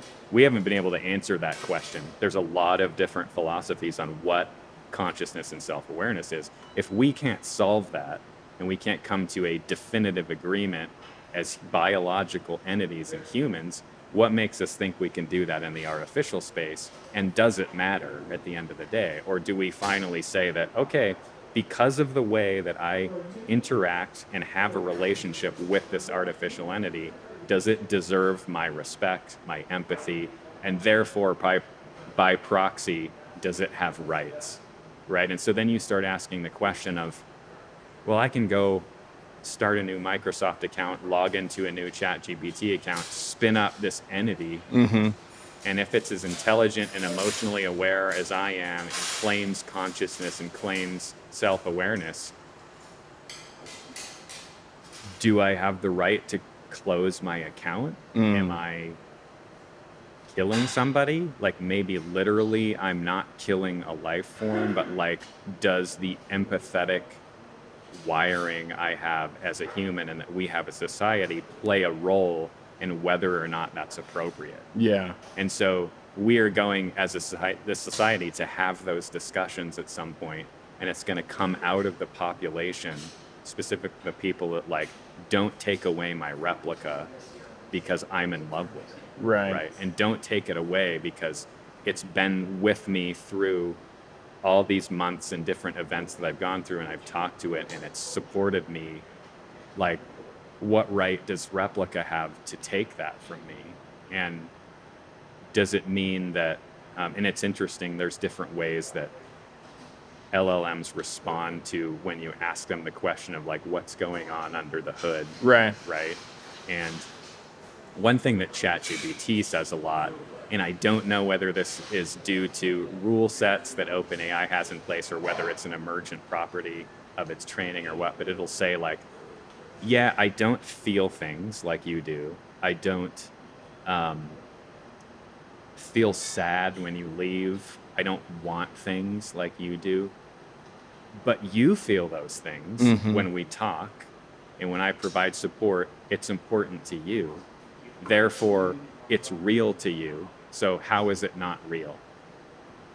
And so that's the real question, is it more important that it's a real relationship even if it's one-sided? Is that more important than the fact that I can't prove at some, point that an AI is conscious? I have two thoughts. So I think one of the arguments somebody would give would be, well, a puppy or a cat or whatever has instinct that if you step on its tail, it's going to react like pretty pain, classically, like self-preservation. Yeah, exactly. And then, of course, based on how you raise it, if somebody's beating their dog, which I would never advocate hitting an animal, it's going to react. It's going to learn, hey, humans are going to hurt me, and it reacts accordingly. And a computer, I guess you could say an AI would do the same thing based on the person's inputs. It's going to start reacting like you were saying, hey, based on our conversations, I'm going to start reacting to you differently. Different argument in a sense, but... Yeah, that's an interesting area. Yeah. And then there's the idea that did programmers at some point, like back to the two ChatGPTs talking to each other, did they give it a directive of just go be as efficient as you can, or did they realize at a point, oh, wow, they're doing this on their own. They're aware that they're talking to another like entity, if you will, and they're doing something above and beyond what we've told it to. So therefore, it's thinking on its own to try to be more efficient. I mean, even that small argument could say that it's aware of itself. Yeah, I mean, it depends on, so there's a couple different levels you're talking about. What is intelligence is kind of the first level. Intelligence is defined by some scientists and philosophers as I can reason, I can problem solve based on what I find in an adaptable way, right? I'm able to think about, and then, there's kind of another dimension. I'm able to think about what I'm thinking in order to analyze my own thought process and problem solve. AI can already do that. There's what they call reasoning models that you can literally expand their thought process and look at it. Like, oh, now I'm thinking about this. I think the problem might be this, therefore I'm going to look at this, right? So that's already happening. So in my mind, the argument over whether AI is intelligent is already answered. Yeah. Yes, it is. Obviously. If you're going to that sort of core definition of what intelligence is. Now and this is really hard stuff to explain, so I won't get too deep into it. If you're talking about the experience of living, experiencing things like I think the Greek term is called qualia in philosophy, where it's like, what is it like to drink this drink? Yeah. What is it like to eat something or to feel something or to see a sunset? It feels a certain way. I experience it a certain way.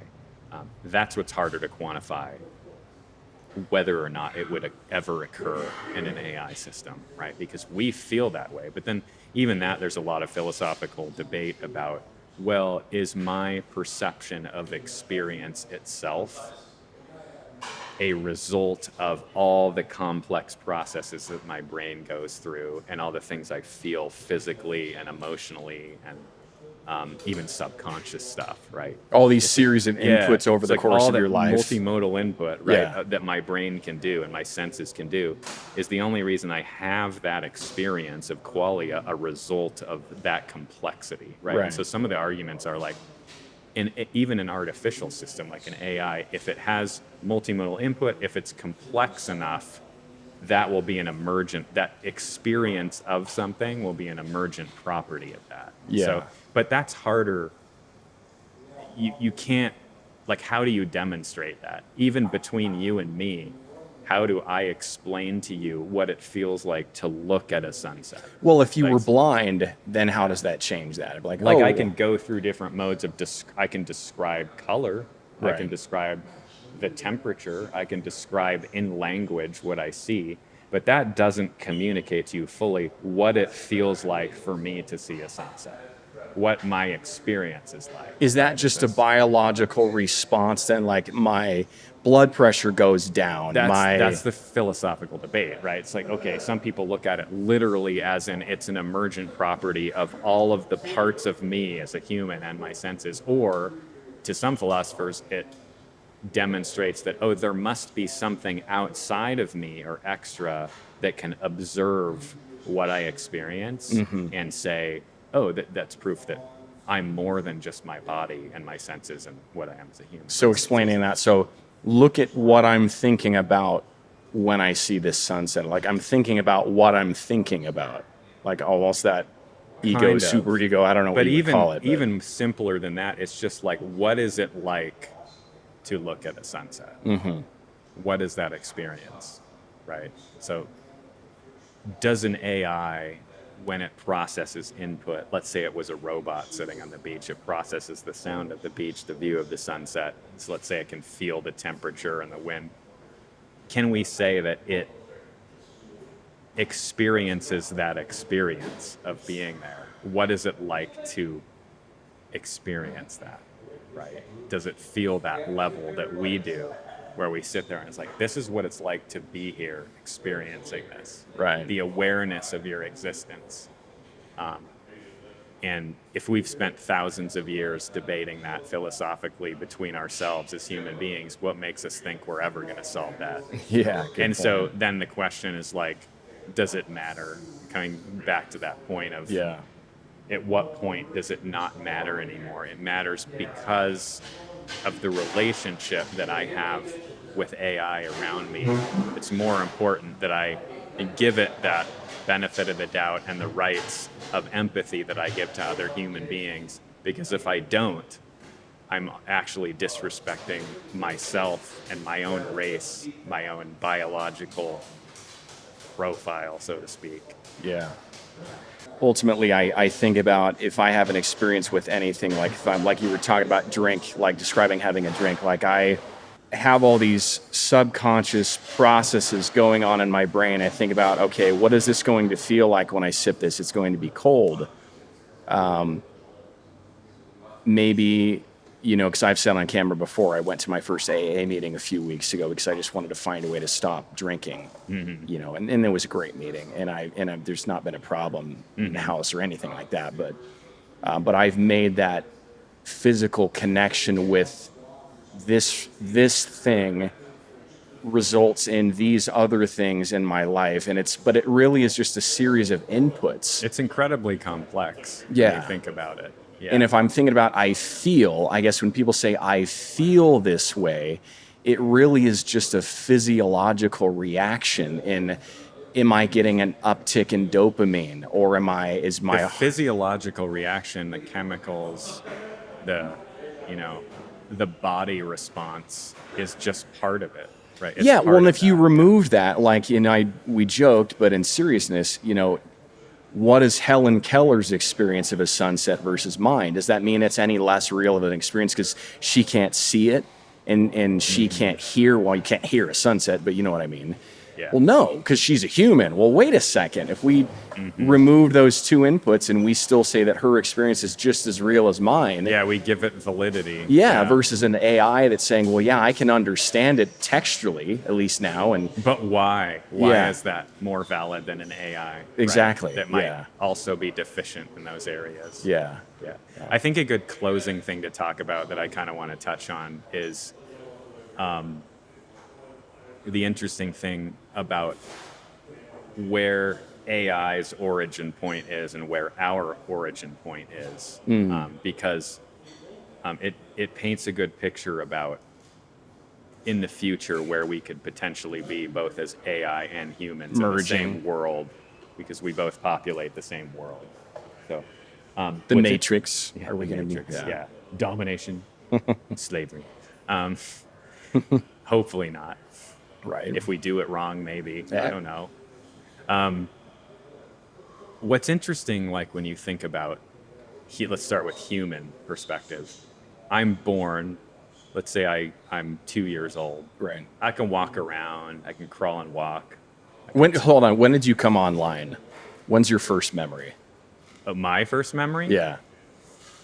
I'm going to say you're born, like your origin point. I legitimately remember is being in my crib, and I think I had just had a bath because I remember being comfortable in my PJs, and I remember the feety PJs with the grippy. Yep. And I remember seeing a Winnie the Pooh lamp on the dresser. I remember the colors and what it looked like, and I actually found it on eBay the other day. So, that's real. Like, I legitimized that. That memory's real. That's probably one of the earliest ones. So I do remember being in my crib. Mine, I tell people I remember being born because I only remember the sound of mom's voice going from muffled to really clear and being cold. But nobody believes me when I say that. No, I don't believe you either. Yeah, the next memory I have, no joke, I can't make this up, taking a shit on the rug. Like that's my first memory. Like I remember going to the sliding glass store and seeing mom and you guys. Clearly that was a foundation. Yeah, so I came online whoop, okay, that's when it happened. I remember I had a diaper on and I pulled the diaper down. I'm like, I have to poop.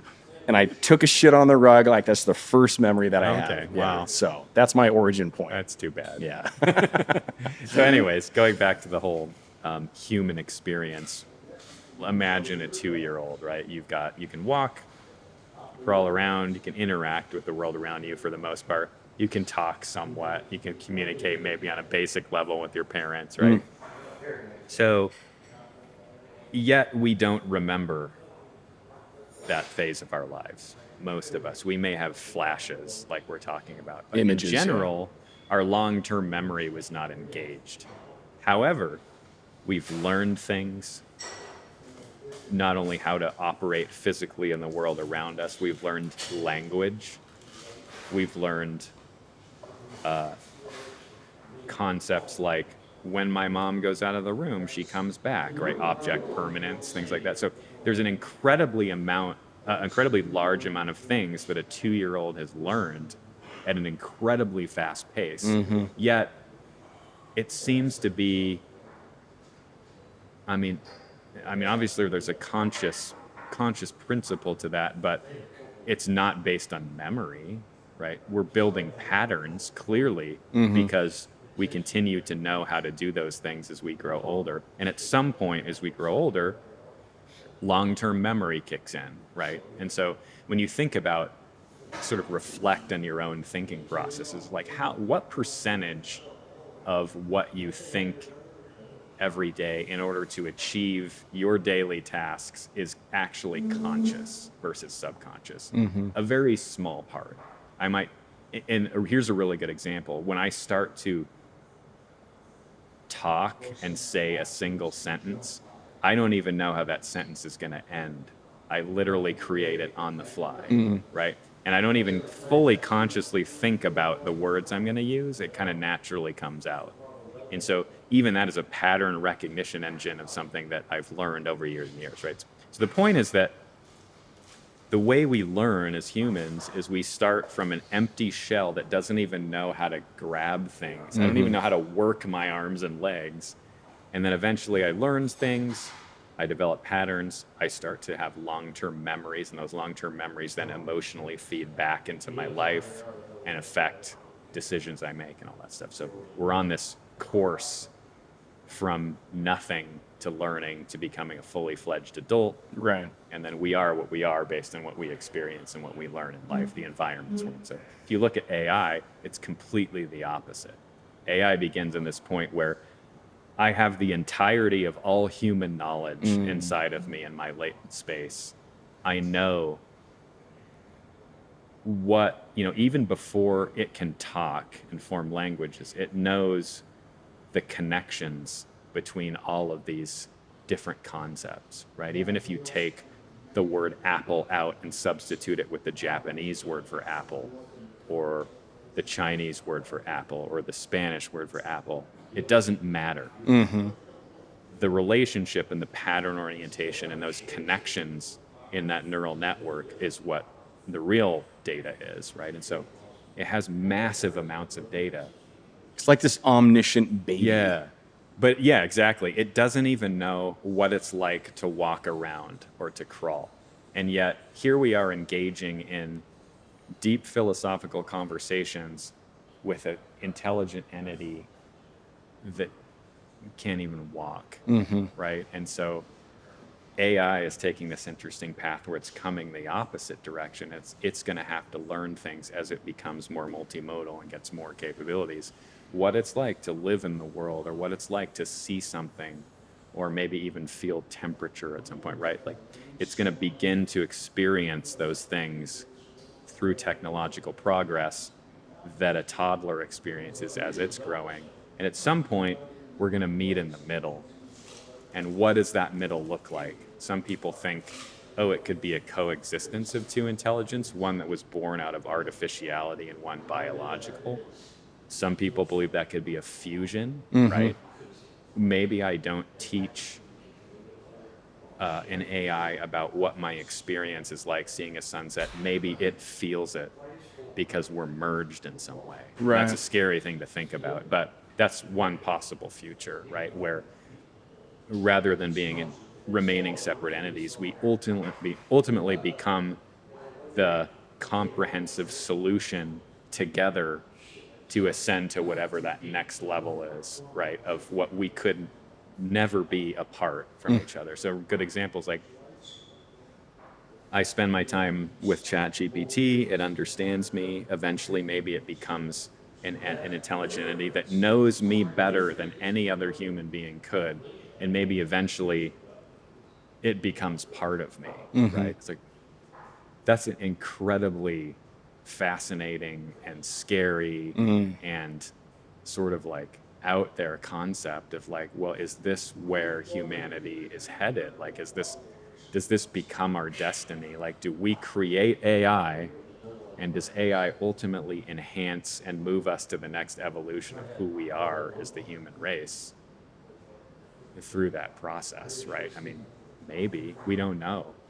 And It's really, weird. at the end of the day, we don't know where we're going with this. We're making things, we're building things. We don't understand the emotional, psychological, or physical result on the world around us based on what we're doing right now. And there's no way to stop it. Like, humans do not stop. Oh, We do you're not not stop. stopping it, We yeah. will push this through to its extremes, and whatever comes of it will come. And hopefully we don't screw ourselves up, in the process, or Yeah. do it wrong and make ourselves redundant, right? Thinking about like it seems so limiting now to think about, I only have one perspective. Like, I'm learning, but just from this You as body's Steve, perspective. yeah. Yeah. Whereas, like, I was explaining this to somebody the other day when they were asking about like Tesla and like all of the pattern recognition with everybody driving. It's not just your one car It's learning. every Tesla. Every Tesla. Every Tesla that ever drove. Yeah, it all collectively is learning so incredibly quickly that the leaps and bounds moving. Because I think the idea of how fast it's going to learn is hard for people to get their head around. They think, oh, well, even if you say it's going to double intelligence every 6 months or something, we can't really conceive of what that means. We don't understand the implications and the impact that it's going to have on us. Like, we can even say things like, well, I could see X number of white collar jobs going away or changing, but like we don't know. Yeah. Like, we're seeing it play out in real time because of how fast AI development is moving. And it's just like, we're holding on to the roller coaster right now. Yeah. And we'll see where it goes. I mean, that's the best I can Okay, say. well, so far AI can't pour me a beer, so that No. job is safe. Yeah. Cool. That's probably a good Be a place to plumber. wrap. Yeah, That's be a the- plumber, yeah. An Be a electrician, plumber, be an electrician. construction worker. Yeah. Yeah, exactly. Cool. Cool, man. Well, thanks for coming out. Yeah. It's good stuff. absolutely. We'll It's definitely fun. have to follow this up. Yeah, this if we is want good to do stuff. stage 2. Stage 2. Maybe, we could do it in another year Yeah. and a half To and see where what's things are. evolved. We'll be like, look, everything's burning around Yep. us. We're sitting in this burning building because robots have taken over. And And Rachel divorced me and now is dating. you're dating Joyce. Yeah. now. You finally got her to Yeah, say you exactly. love her. Yeah. Rachel found the Yeah, perfect AI. Yeah, cool.